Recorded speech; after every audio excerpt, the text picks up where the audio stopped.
Are you ready for the Pats Nation? The only real deal Patriot postgame show.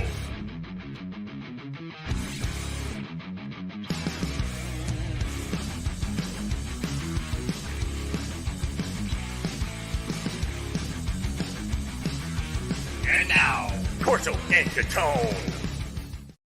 Welcome into the Pats Nation, the only Patriots postgame show worth watching. I'm Chris Corso. Sitting right over there is Joe Guarnieri. Mark Catone will be joining us in a bit. Week 12, Joe, sees the Tennessee Titans travel to the Patriots and pretty much get their ass kicked. 36-13. The Patriots improved to 8-4, and guess what? Number 2 in the conference. Baltimore loses tonight. They will be number 1. Listen, you can catch us, watch us on live right now on YouTube, so make sure you subscribe, give us that thumbs up, and you can listen live on Podbean. So make sure you type in Corso Catone, and we will pop right up. Check us out on Twitter at Corso_Catone, at Corso_Catone. Hey, look, if you have some thoughts, want to leave us a message, give us a call, 855-313-PATS, 855-313-7287. We got a lot to unwrap, Joe, including yes, we do, including Mac Mania, our Coach's Corner, and our Sunday Stiff. So, Joe, hey, man, welcome in, pal. And listen, we know that when this shirt's being worn, it's a win. It's a Patriots win. I'm starting my own sort of tradition. Every time I wear this shirt, we win. So I'm like, okay, I'm going to have to start wearing this now. I like it. I will hope to see it every single week, Joe. Every week. I got it. Well, listen, your thoughts, your initial thoughts. Well, look good. It looks good. I mean, I think that they're coming along, and I think I was hoping for a little bit of a better, tighter game, but it looked a little sloppy, but a win's a win. We'll take the W and advance into our position up top on our division. So that's it was kind of a tight game in the first. I mean, it was a little bit tight in the first half. It's one of those games, though, where you felt like it was never in jeopardy.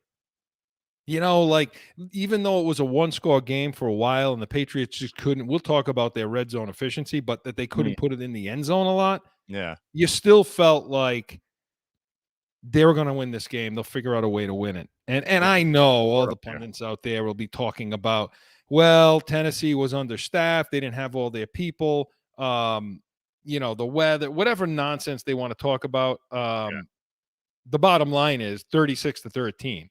You know, and eventually the defense showed up and they took it away. So, and Mac Jones, well, Joe, let's just get to Mac Jones. So we'll get to Mac Mania. Mac Jones, let's get do to it. Mac Mania, pal. Here it is.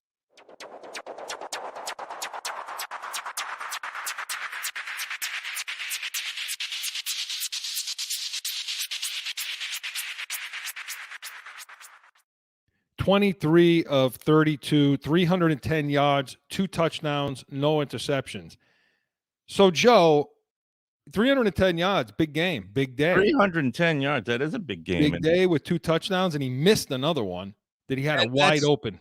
I tell you, that's part of the sloppiness I kind of saw today was a little bit with him today. Honest to God. He wasn't very accurate today. Nah, a couple of throws that were like not even accurate, just a little like, what are you doing there? Like he missed 9. We going backwards or what? Well, he missed 9 of them, but again, another week, Joe, where he's thrown to 8. He threw to 8. He hasn't had a week where he's thrown to less than 7 different receivers. Yeah, and that's a great thing because I think these receivers definitely need some work. So, you know, throwing to them as consistently as possible, it definitely helps for the going forward. You know what I mean? And it seems to me like Jacoby Myers is his go-to guy. That's the guy he wants to go to when he's in trouble or when he needs something. He's got to be. I mean, he's the only one who comes down with the ball. You know, he had that first catch right out of the second half there, and before the second half rather, and you know.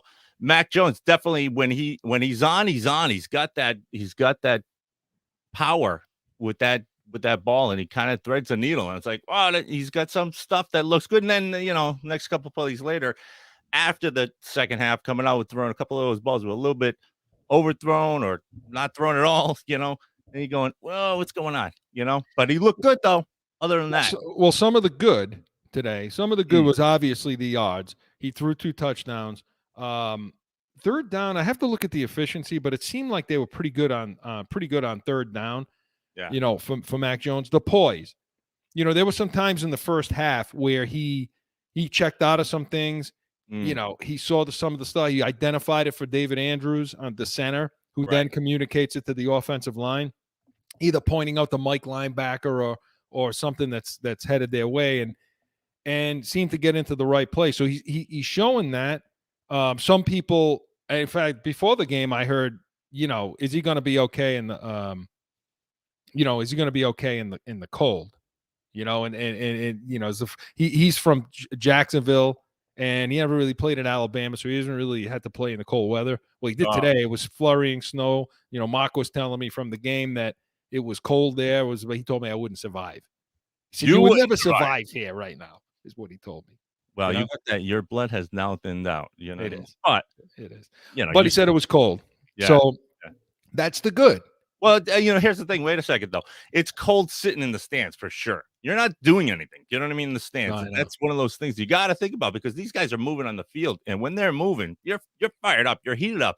So when people talk about the cold, it really only makes a difference when I feel it only makes a difference to specific people like wide receivers, especially their hands. I've played in the cold when I was, you know, obviously younger, going into certain games that were like extremely cold, and more so when it was wet cold.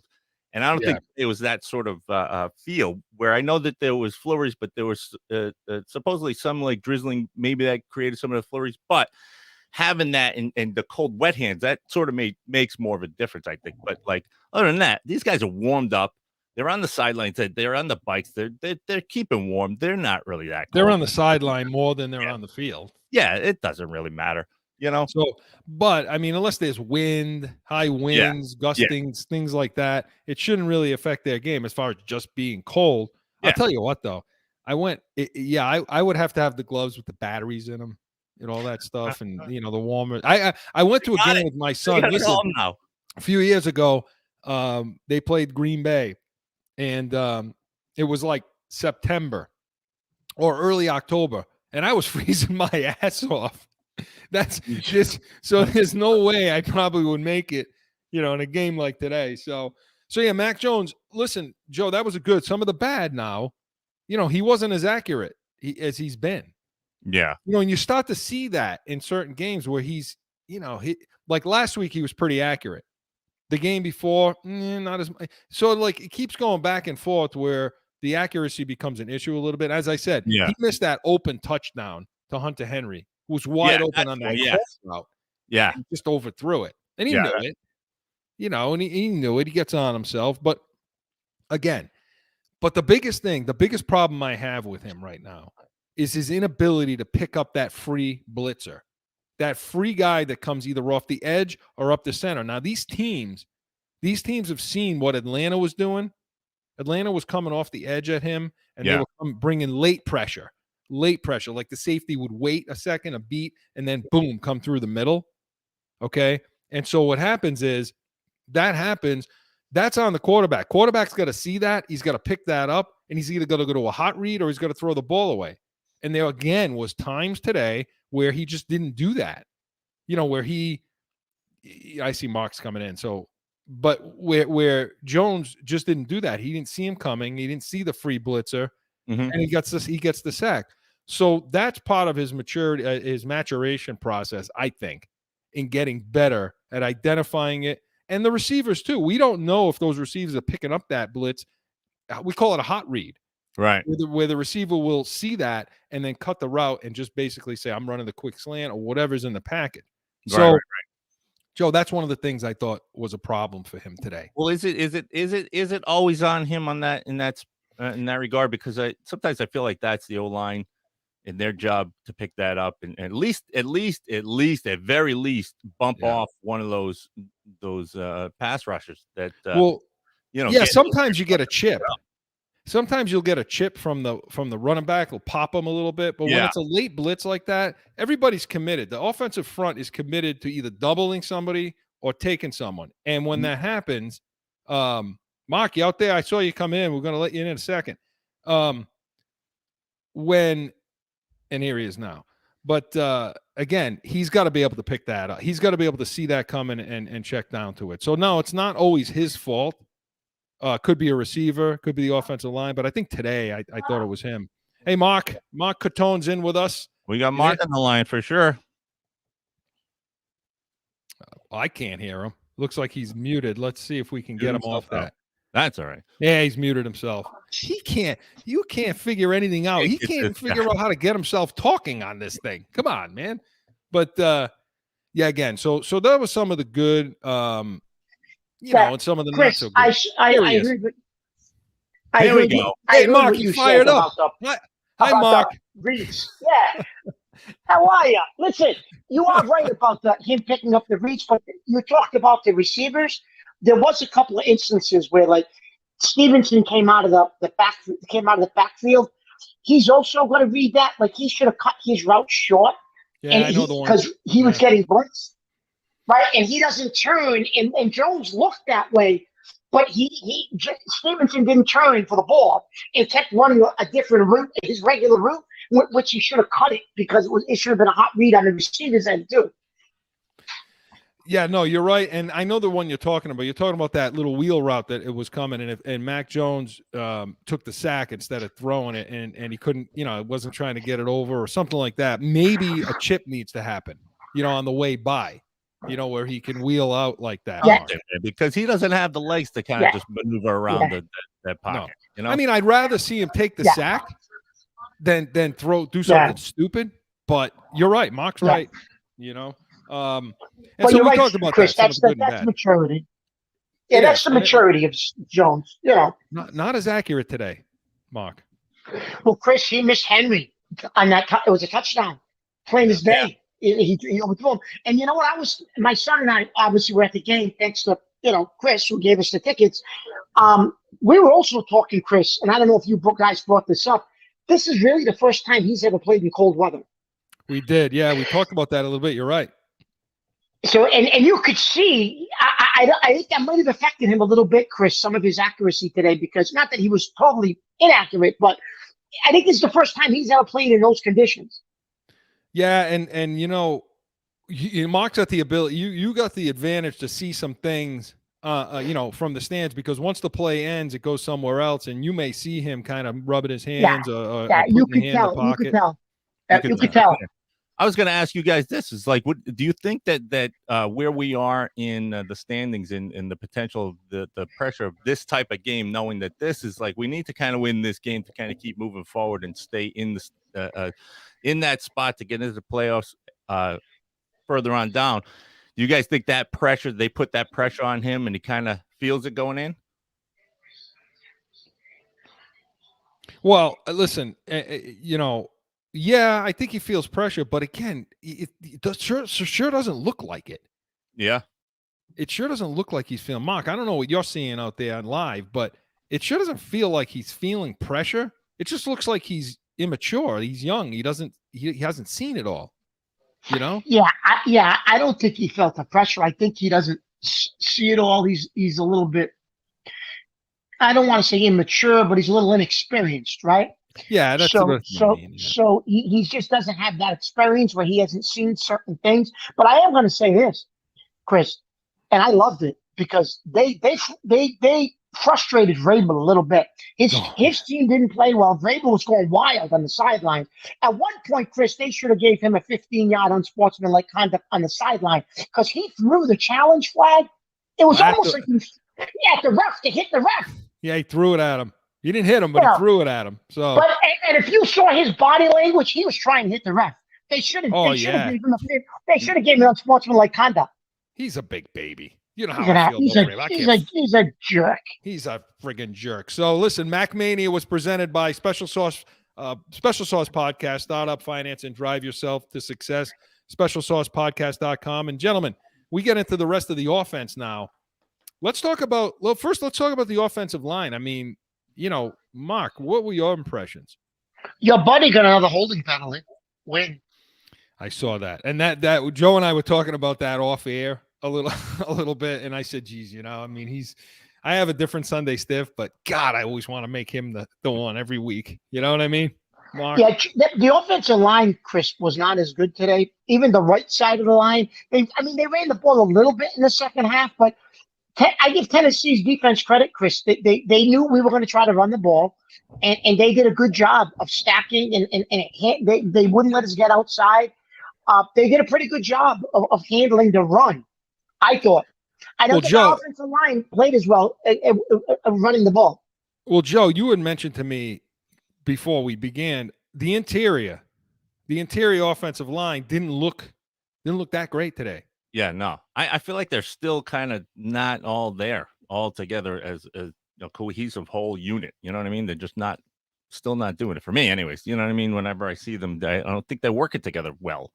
You know, and that interior, the two guards, the center have got to work well together. They got to have communication. It looks like they got pushed around a little. Now, Mark's right, in my opinion. I mean, they look like they were doing things to stack that box, especially inside, that they weren't going to allow that little trap game to happen, or the little counter game where they can hit that B gap or two hole, however you look at it, and start from the center and then bounce to the outside. I mean, that's what I was looking at today and saw.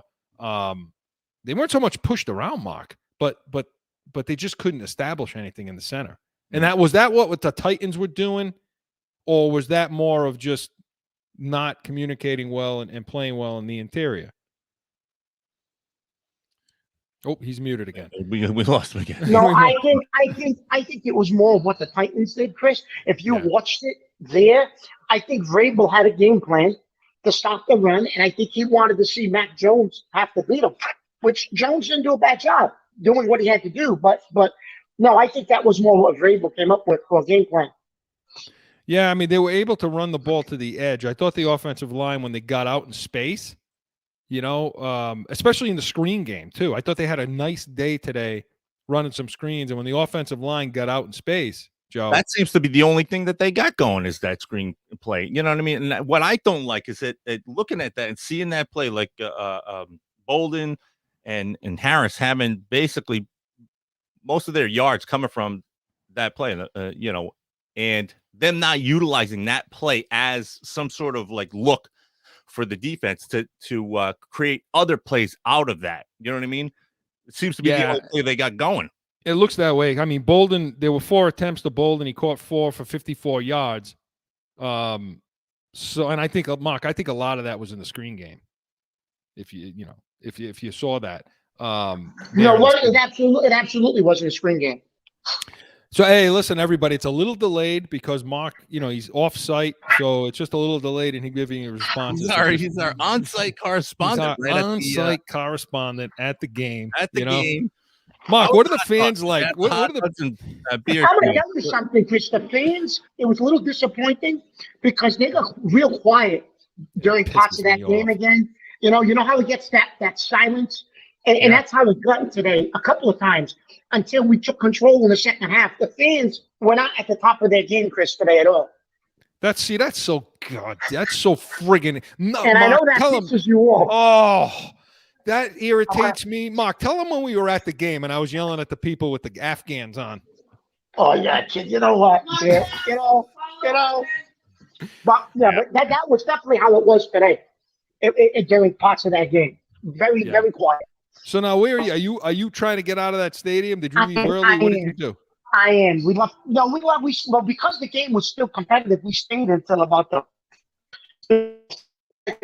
game. But I'm just about getting out of the traffic area. But what I will do, because I am going in and out with this phone, I'm going to give you my Sunday tip. Okay, go ahead. You guys get on with the show, but I wanted to call in to make sure you guys knew. It was a good game, Chris. It was cold. You would have never beat Chris today. I told Joe, you know what, Mark, screw that. I would have been fine. Joe, we went to a game. It was 70 degrees, Tampa Bay. He's wearing jackets. I said, Chris, what do you think? It's 20 degrees outside. It wasn't 70 degrees. Oh, come on, Chris. You should have seen me out here the other night doing the lights. I was all bundled up, and it's Arizona. Chris, you know my Sunday stiff is because both Jackson bailed us out, Chris, on the phone. see at that ball. If you, I don't know if you could see it on TV. Both of those gash run plays that went big, Hightower was horrendous. I don't know if you could see it. Yeah. I don't know if you could see how bad Hightower was today. I don't know what the camera views were on TV. Hightower, Chris, was horrendous today. Yeah. Absolutely horrendous. Yeah, Mark, he got hurt in the first. He got hurt in like the first quarter, came out for a minute, and then went No, back but in. he came back, Chris, and he played terrible. Yeah, he didn't play well. He didn't play well, and you could see that because they weren't showing a lot of good replays on those big long, from the line of scrimmage. And I'm gonna tell you who else was terrible on those running plays, Chris. Was McCourty. Yeah. So my Sunday stiff is going to be Hightower today because of what I saw. Horrendous, Chris. Absolutely horrendous. Well, listen, Mark, we appreciate it. We know you're coming in from over there. So good. Thank you for the perspective in the stadium. We hope you had. Hey, listen, you saw a good game when you and I went. They lost, so I guess I should never leave. The house. You can't leave the house. Yeah, you can stay where you walk it. For the rest of the season. Don't leave the house. Mark, no driving. Yeah. So, well, all right, Mark. Good. 36-13. We're on our way. So 36-13, Mark. They're 8-4. They're coming up the standings. Let's root against Baltimore tonight. All right. Oh, absolutely. Absolutely. All right. We'll against Baltimore always. We'll see you again Saturday, pal. 7 p.m. Corso Catone. Bye. So, Joe, as Mark checks out, talked about the offensive line a little bit, but talk about the running backs because to me, it's an odd situation. They rush for 105 yards. Some of that came late. Yeah. Now Stevenson nine rushes, 46 yards, average 5. Mm-hmm. Harris a little more disappointing. 11 rushes, 40 yards for 3.5 a carry. Yeah. But I think most of that, were middle runs by Harris that he just wasn't, he wasn't getting anywhere. He got it in the end zone, and that was nice. But they just couldn't get the run game going. I say that, but they rushed for over 100 yards. They've rushed for over 100 yards pretty much all season. But they were averaging like 130 coming in the last, I think, 5 games. So, yeah. Well, I think I was looking at one stat, and I forgot what I get it mixed up over here as far as what they were saying about the 3-run combo that they got. Not 3-run, I say with Bolden, Harris, and having Hunter. No, having Stevenson, but having Hunter as like that. Their three-way. Oh, in the backfield. Sort of, yeah. No, that was Jonnu Smith. Yeah. You know what I mean? Just having that combination kind of is what what I always talk about as far as looking for is having that running back, wide receiver, quarterback combination as opposed to like having the extra tight end. But having that too, it allows the running backs to kind of make some plays, knowing that you have someone, kind of chipping away and making a few blocks over there, or at least having him on the field, knowing I'm losing lights over here. Knowing that there's potential of having a pass attempt, with the tight end going there. So I always love looking at the potential mismatches and strategic ways of utilizing those to gain some yardage with the run by doing those looks. You know what I mean? Yeah. And they went at times, Joe, with looks. They would talk. Most times, the Patriots like to run 21 personnel, which is 2 backs, 1 tight end. Right. Today, I think what you're talking about is they brought the tight ends into the backfield and kind of made it a 31 personnel, where both tight ends were on the field, 3 backs basically in the backfield with 1 tight end, and that's a pure power, formation. Although when you bring Jonnu Smith into the backfield, like they tried to do a couple of times, Mac Jones threw it at his feet once for that little bubble I was talking about earlier. Yeah. That little bubble out of the backfield, that little screen or bubble pass where he threw it at his feet. So, I mean, I thought the running backs played well, especially at the end. When they ran to the edges, to the outside, that's when they had most of their success. Now, I don't know if Tennessee was gassed towards the end of that game, tired or whatever, but it seemed like when they tried to get to the edge, they were able to do it. And then Stevenson, dude, man, he's that dude. That guy is just man, he just goes forward. You very rarely get him for a loss. Yeah, that's why I like getting him in the mix. You know, I that's one thing I do like what the Patriots have always done is have those. You know, we've again talking about having like that one superstar running back where other teams who've gone to the Super Bowl have always had somebody like that. We've never really had that ever. You know what I mean? But we've always had this mix and combination, but only do we do well is when that mix and combination, all three do well somewhat in each game. Because at least if one of them is not doing well, we can get by.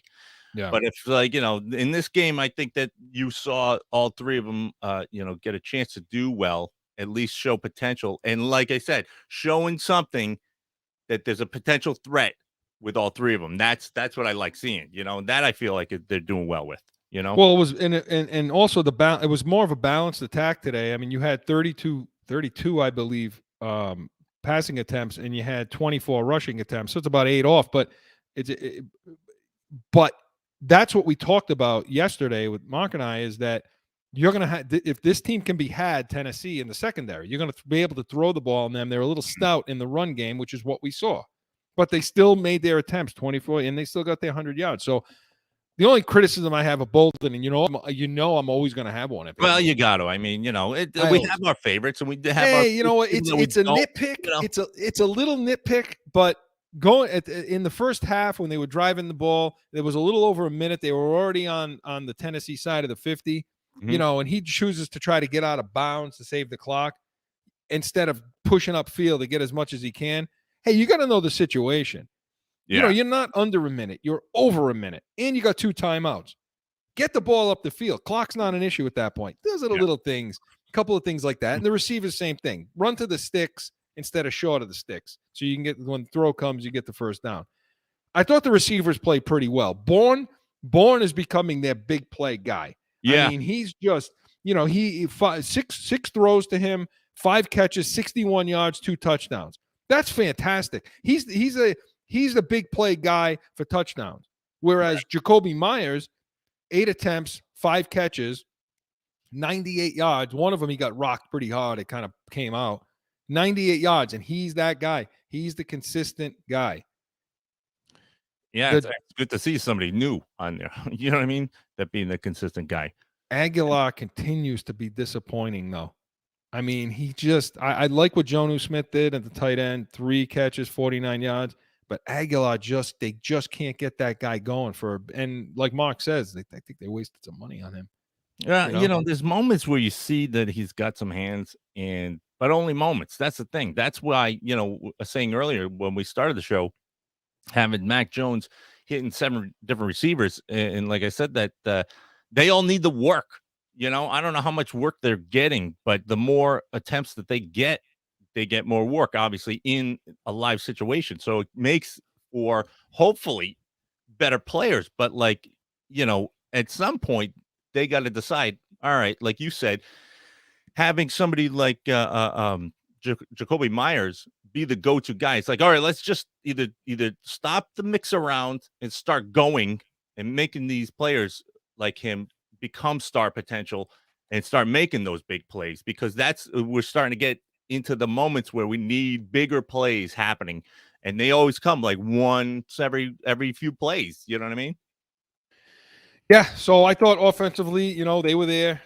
They did what they needed to do. 36 points on the board. Now we're going to have to when we come back, we're going to get to the other side of the ball, because there's some serious things we need to discuss, especially against the run, the defense, right after this.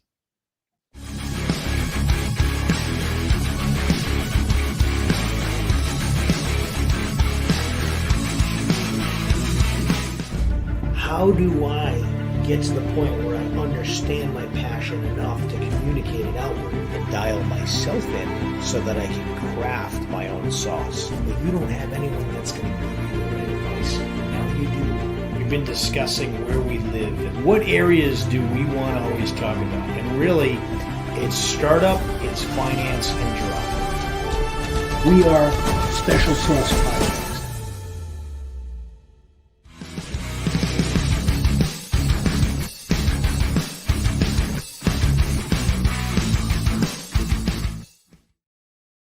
Final score in this one, 36-13. Patriots beat the Tennessee Titans to improve to 8-4, number 2 in the conference, and climbing, Joe, and climbing.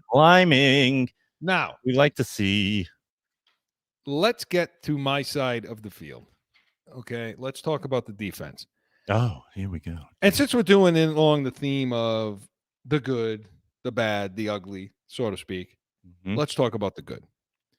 So to me, the good in this game, and again, I if people are going to, and I'm pulling up the stats again. Why did this go off my screen?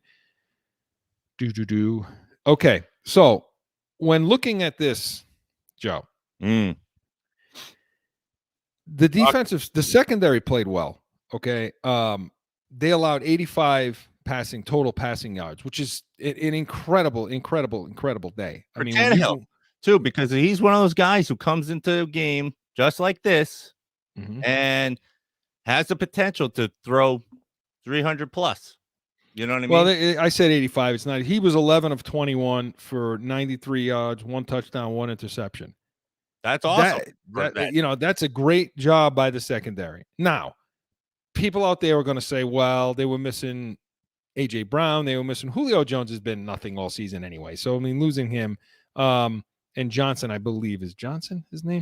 Anyway. He wants to be on the Patriots. He wants to be. Yeah, right. But they were missing those guys, and I get it. Okay, but to allow an NFL quarterback to only throw for under 100 yards, that's pretty damn good. Yeah, and again, especially that type of quarterback, because he's part of a handful of quarterbacks who come into a game randomly, like Weasley, like Weasley gets the friggin', 100%. I don't like I've never liked Tannehill. But he's always has those games that like you don't expect them come out of nowhere, like a Fitzpatrick or who was that? The shitty Manning. What was his name? Shitty Manning. I try not to use his name because Eli Manning. Eli. No, he won 2 Super Bowls. But I get what you're saying. I get what you're saying. He's one of those guys that comes in out of nowhere. It's like, where did he come from? All of a sudden, my fantasy stats are up. You putting him in? You know what I mean? Tannehill's one of those guys, and I'm just thankful that he didn't do that today. Well, I mean, the secondary, as I said, the secondary played well. There were times where I didn't like the off coverage. When New England, I mean, and New England was only up, I think at the time, maybe 10 points. And they were playing kind of off coverage where, they were up 13 points. And when I say off coverage, I mean the secondary was playing back, and keep it all in front of you, try to get there with 4 guys, try to rush with 4. I hate that kind of Matt Patricia, awful.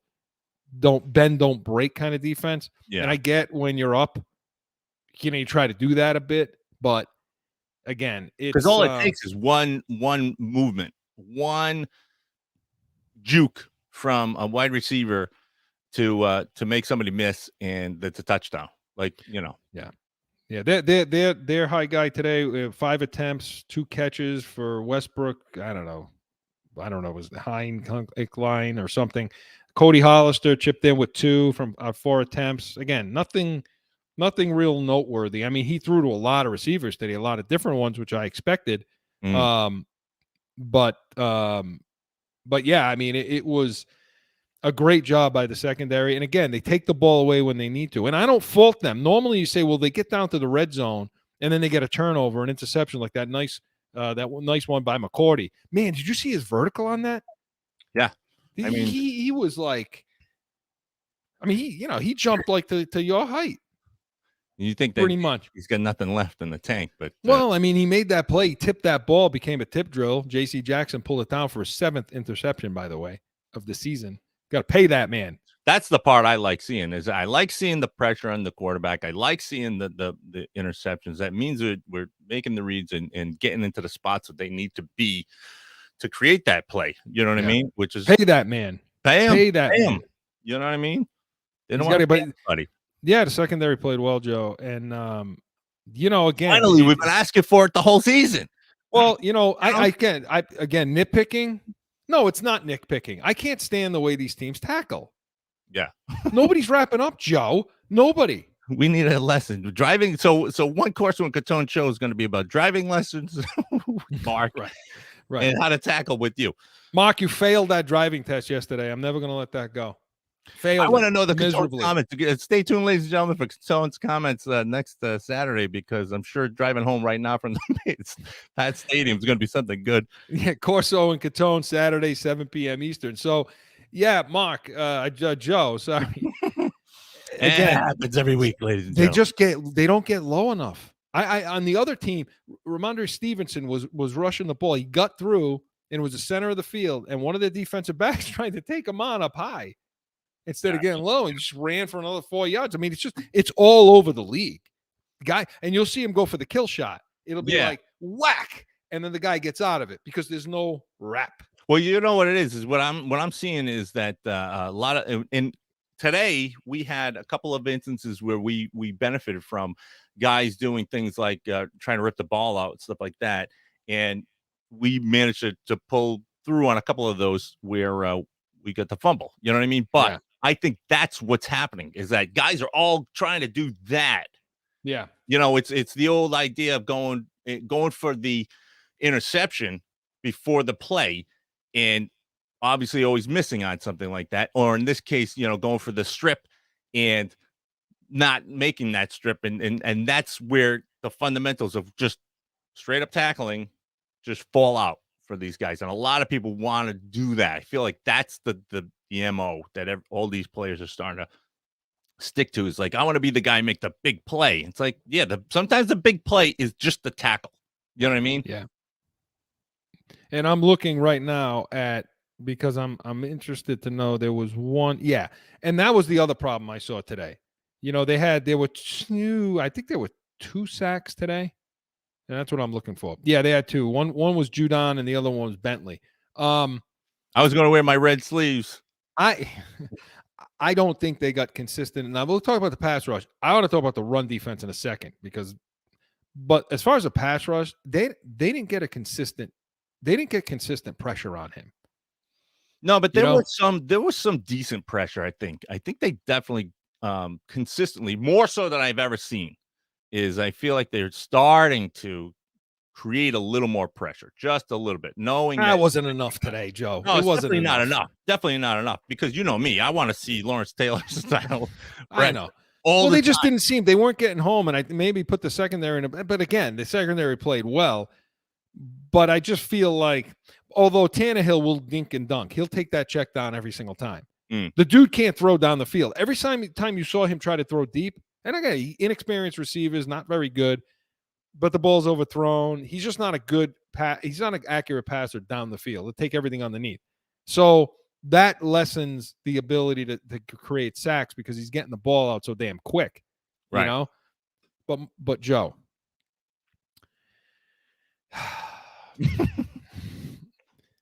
the defensive line. Well, let me just say this, okay? 270 yards. Let's say it again. 270 yards. 270 yards they allowed rushing today. Yeah. Now, I mean, what do you think? What was that one play? Just let the guy. First of all, they let Hilliard go for that 68-yard run, screaming. It's like, hey, go. By the way, go for it. I'm like, and right before that, was it Malloy? Not Malloy. Van Noy. Oh my God, yeah. Malloy. Yeah, Van Noy. You were watching that Man in the Arena when Malloy was on. Yeah, almost pulled in an interception, and I always wonder, like, what happens right after that?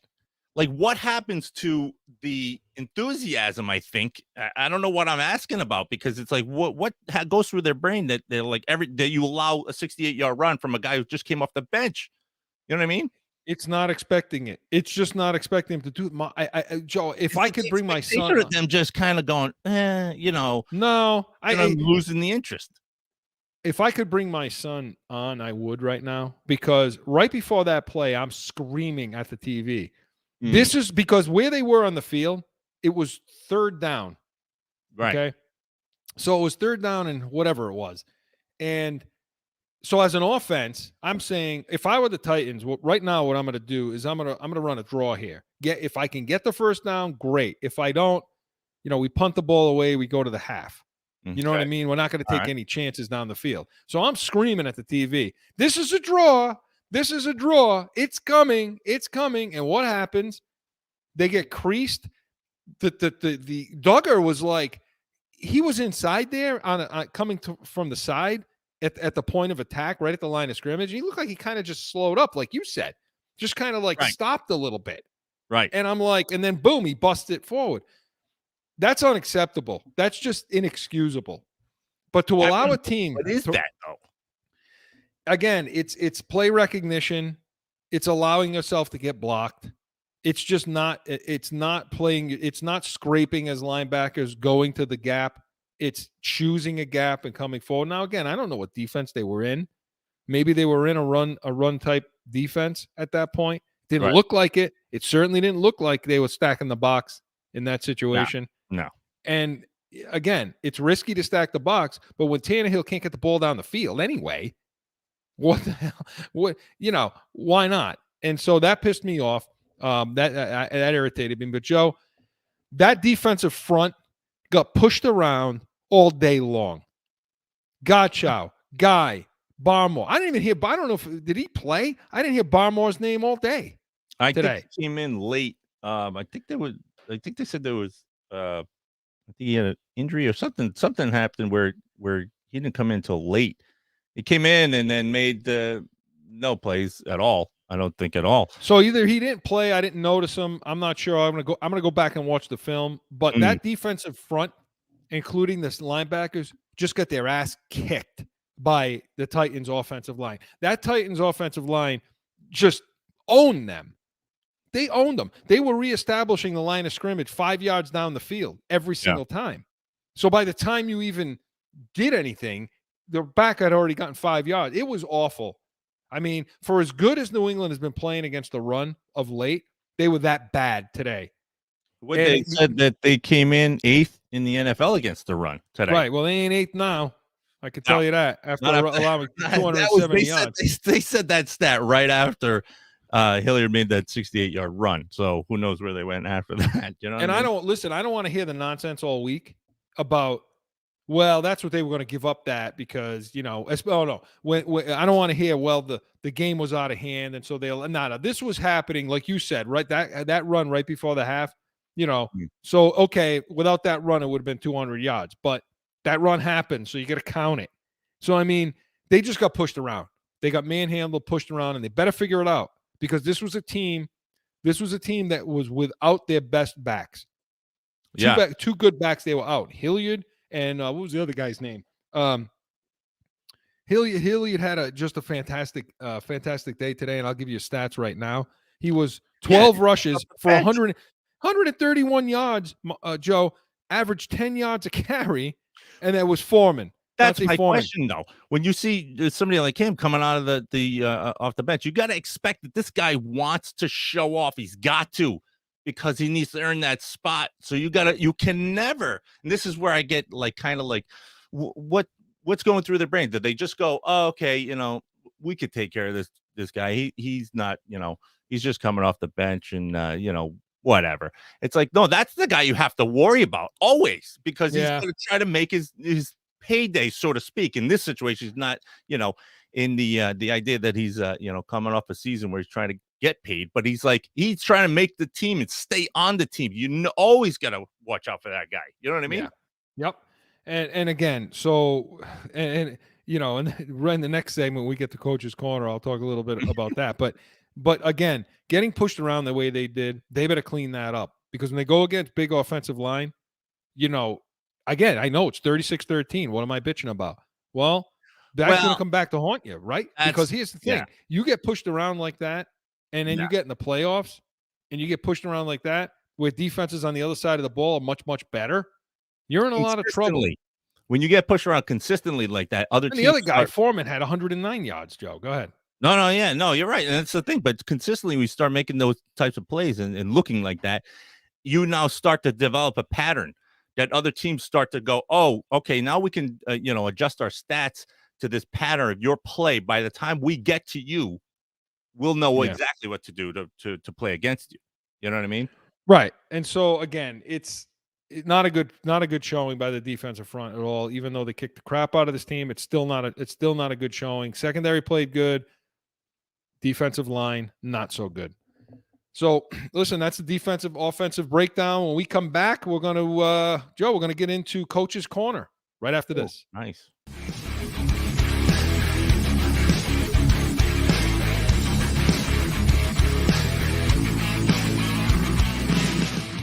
It's that time again for a timeout from Pat's Nation for a message from one of our sponsors. No one ever thinks they will be in the need of a criminal or traffic lawyer, but things happen. CORSO Law Group is Arizona's leading criminal and traffic law firm. Their 20-plus years experience and attention to detail has helped thousands of people all across this great country who found themselves in a situation in Arizona. So whether it's a traffic ticket, or if you need reduced DUI or more serious issues, call or go online to CorsoLawGroup.com and talk with these expert attorneys who I know will help you. Corso Law Group. Now back to Pat's Nation.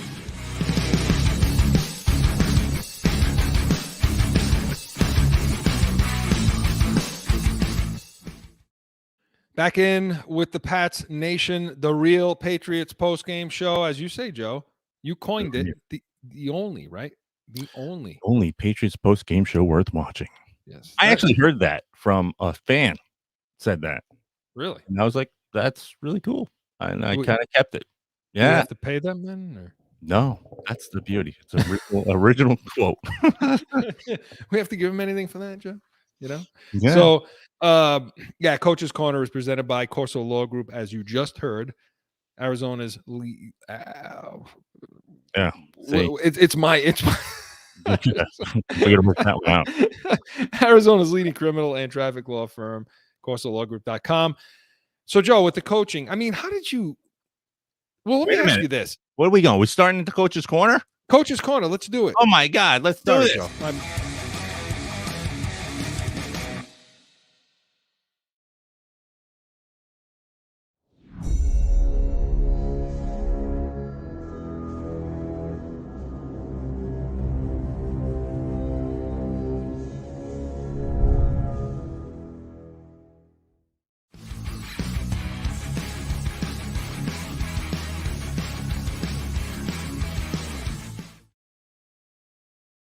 Sorry, Joe. Yeah, we gotta have the wash. Sorry, Joe. I was a little distracted. I was looking at the Green Bay Rams game, and Green Bay's up 13-7, and it's a big game, you know. And I see it, and it's happened all day today. The muff game of the week, the muff punts. You know, these punt returners are just, you know, it's going through their arms, something like that. And now the Rams are set up on the 30-yard line, and that, by the way, that happened to the Colts. The Tampa won that game today by the skin of their you-know-what. Yep. And it was only because the Colts turned the ball over like 3 or 4 times. Brady didn't look that hot today, you know, but they turned the ball over like 3 or 4 times, and a couple of them on the punts anyway. So, Joe, when we look at the coaches today, how did you think the red zone play calling was? Because they weren't good in the red zone. What's that? They weren't good in the red zone. They couldn't put touchdowns on the board. And it's one of those things too. It's like when you hear different types of stats, and you hear somebody like Mac Jones' stats. It is Mac Mania, man. We're Mac Mania, man. We're all freaking out, hyped up on that, man. When you hear his stats on those third down conversions, you think that the coaches are actually doing the job, and it's not. And is it him or is it them? And it's one of those things where sometimes I'm like, I feel like it's him trying to get that extra attempt and get the ball where it needs to go, wherever, to make that conversion, and not necessarily the coaches. You know what I mean? Because I still feel like, man, I don't know who's making any of these decisions, you know, over there. I still feel like something's like missing with the coaches, whether it's the defense and or the offense. You know what I mean? I don't know. Yeah, because I mean, Folk had 6 attempts today, and he hit 5 of them. You know, so you know, half the points. You know, you can't be relying on your kicker to do that all the time. Yeah, I mean, half the points are coming off field goals, which means you're getting in the red zone and you're not putting it in. Right. So you got in the red zone 6 times, okay, and you scored what? A couple of touchdowns. I mean, he threw 3 touchdowns. So you got in there 6 times, you scored 3.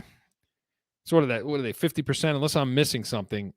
Yeah, I mean, that's not good enough. Look, you got to be better than that, and it just looks ugly. Now, I didn't have as big the play calling with McDaniels wasn't as glaring to me, okay, of a problem as it has been. So when I look at that situation, I would say it's probably more an execution problem. Yeah. That the offense isn't executing properly or efficiently the way they should be. Again, Mac Jones, they weren't in the red zone, but he missed that one touchdown throw. He overthrew a lot of guys today in the red zone. And, everything gets – see, the problem, Joe, is everything gets shrunk down like this. Yeah. As you get closer to the back line of the end zone, everything does this. And when that happens, it really speeds up for a quarterback. And when you have a young quarterback, that's why they've been very, very – they coddle him, where they don't let him throw too much into the end zone, because, again, everything shrinks down. You know what I mean? So, again, Joe. Well, that third down efficiency was 4 for 10, and then you're going, all right, so that's for first downs, right? Yeah, so, for like 45%, something like that. Yeah. That's not, you know what I mean? That's not nothing to. No, they need to be better. And that's the thing. It's like you look at what we're talking about now. So as a play calling, guys, 36-13 win. We got to look at the whole way through to the playoffs, right to the Super Bowl, saying these things need to. You got them going to the Super Bowl, Joe. Well, you have to every year. You have to assume that's the where they're going, right? And so our attempt to analyze these teams and going, what do they need to do to get there? To be in that game, and certainly, definitely, you got to, take care of these third down conversions. You know what I'm saying? Listen, I didn't have as big of a problem today with the coaching. I think defensively, they're being coached very, very well ever since Belichick took over that. So I'm giving him props. McDaniels, I don't have a huge problem with some inside runs. I would have gone to the edge a little more, but they were trying to set things up. But I'll use this for just another minute to talk about how bad the officiating. And I haven't talked about officiating at all this season. But this game was friggin' atrocious. I mean, there was a 12-man in the huddle. In fact, Belichick was screaming at him about that. 12 guys in the offensive huddle, which is a penalty. Okay. They had a roughing the passer on Judon. That was an awful call. They didn't have one terrible for Mac Jones on the other side. There was that play in I think it was right out of the second half. He came out and slid, and one of the guys put his shoulder into him. I'm like, don't we get that call? Yeah, and I'm fine with that non-call, but I don't want to see Judon's call. He's still in 2 steps. He hit him with his shoulder. He didn't drive him to the ground. That's a crap call. It's just a terrible call. Then that Myers, that whole idea that he didn't reestablish, he went out of bounds and didn't come back in. Now, here's the question: who needs to reestablish? Now, at that very point, he does. Doesn't but before he touches the ball, but like in that scenario, which he did. But the thing is like in that he did. You're right. But like in the question is he can't be the first one to touch. But is in fact like the fact that the quarterback still has the ball at that moment, isn't he the first one touching the ball? Because he can look at it that way, but nobody looks at it that way. My understanding is you can touch the ball if you reestablish back in. I thought because that was the call. When they called that out of bounds, they said he went out of bounds and didn't come back and reestablish himself. So if that's the rule where you have to reestablish, well, what's reestablish mean? Because to me, he came back in and both his tippy toes were in. Yeah. Then he caught the ball. But I think what I heard from the officials, because you can't be the first guy to touch the ball once you go out of bounds. Right.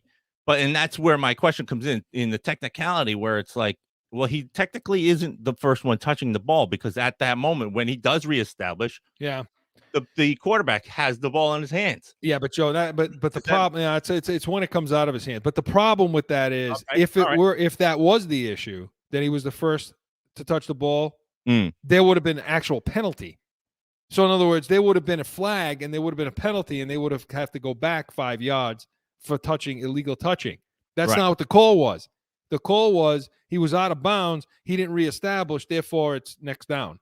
It's an incomplete pass. Then if that's the case, what the hell? Somebody's got to define what reestablishing is, because to me, getting both feet back in bounds reestablishes yourself. Yeah. or else it wouldn't have been a good catch, clean catch. Both of his toes were reestablished back in bounds again. Yeah, they totally were. And that's the thing. That's where it gets a little confusing for us as trying to do a post game analysis where it's like, these announcers, they're kind of saying the same thing, and what we're talking about right now, but you're hearing it live, but yet you don't hear the actual call, or you hear what was the call, and then what was changed as the call because of these scenarios, but then you don't hear what the last call was. You know what I mean? Yeah. And so it gets confusing for us to go, which I don't understand what we should be talking about now. You know what I mean? Exactly. So again, Coach's Corner presented by Corso Law Group, Arizona's leading criminal and traffic law firm. Well, now it's time. Mark already gave his Sunday stiff. Yeah. What are our Sunday stiffs of the day? Let's Joe, see it. Sunday stiff.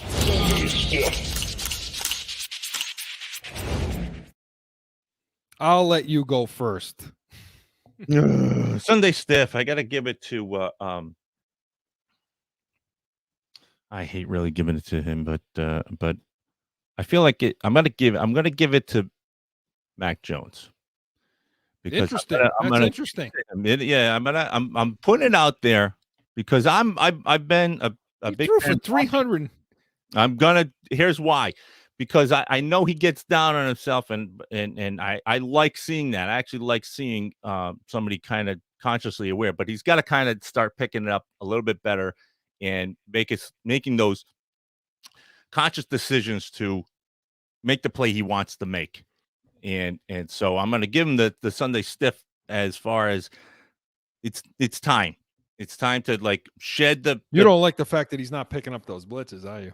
No, exactly. And I understanding he can't really move in the pocket, but he's got a good arm. He's got those moments of being able to make the good decisions. Yeah. And then sometimes he kind of falls short, and it's like, all right, you're going to get the Sunday stiff because here on out moving forward, you need to kind of pick it up and start tightening up the plays and tightening up your decision making going forward.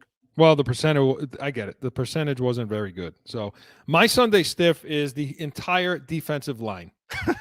When you get pushed around and you get your face caved in by an offensive line and they're reestablishing the line of scrimmage 5 yards down the field, that defensive line should be ashamed of themselves, okay?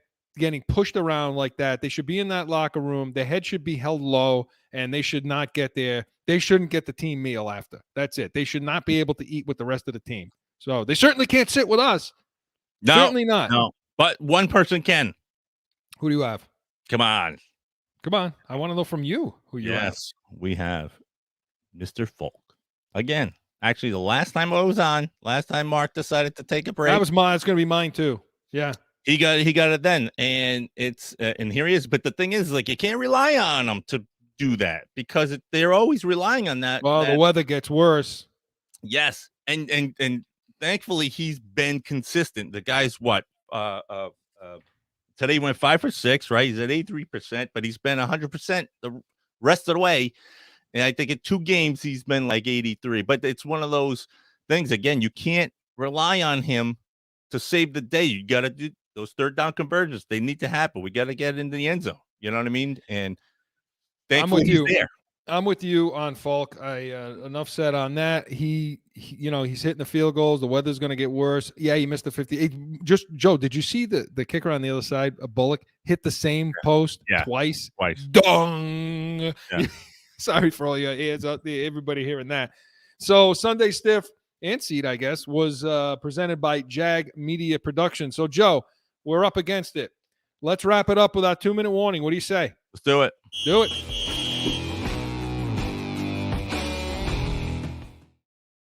Tighten it up. That's all I got to say. Tighten it up. Quick wrap up, Joe. What do you got? They just got to tighten it up here on out. Yeah. Mac Jones, defense, tighten it up. Let's get this place going. Let's start making some real big decisions in place to make it going forward. That's all I said. Buffalo Bills is next. Okay. Yeah. And on Monday night, 8:15 Eastern kickoff. And you have to be better as a defensive front. I'm okay with the secondary, and they're going to need it, but you got to be better. Mm-hmm. You have to be better, especially with Allen. So that's the thing think they need to get cleaned up. This was a huge, huge win. This was a win that we talked about with Mark saying, hey, if they can do this, now they're on their way. So to me, I'm proud of the way they played. They should be proud of the way they played. There's just some things to clean up. So that's it, Joe. Our 2 minute. Who is our 2 minute warning presented by, Joe? I'm missing. Studio 42 Designs for all your graphic design needs. Studio42designs.com. So, Joe, it brings us to the end again. Some people to thank tonight. We want to thank the people over at Special Sauce Podcast, Startup Finance, and Drive Yourself to Success. SpecialSaucePodcast.com. Jag Media Productions. Want to thank the good people at Studio 42 Designs, Studio42Designs.com, and Corso Law Group, Arizona's leading criminal and traffic law firm. CorsoLawGroup.com. Allow us to be your voice. Tune in.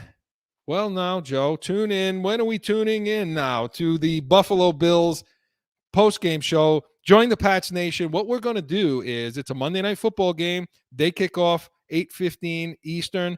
We're going to have our wrap-up that Saturday following on Corso and Catone. It will be another crossover show. That will be 7 p.m. Eastern because the Patriots will have the bye the next day. Mark and I and Joe will have all your post-game wrap-up of the Buffalo Bills. So make sure you join us next Saturday. I'm sorry, 2 Saturdays from now on December 11th. Joe, can I butcher that any more than I just did? Sure. Not at all. Listen, Pats Nation post-game show for the Buffalo Bills will be on December 11th, 7 p.m. Eastern with Corso and Catone. How's that, Joe? That sounded better. Much. All right, perfect. And make sure you tune in to Corso and Catone, the real deal New England feel, this Saturday, 7 p.m. Eastern, where we will preview that Patriots-Buffalo game. So, for Joe Guarnieri, Mark Catone, I'm Chris Corso. Final score, Patriots 36, Titans 13. They improved to 8-4. We're on our way, Joe. So long, everyone.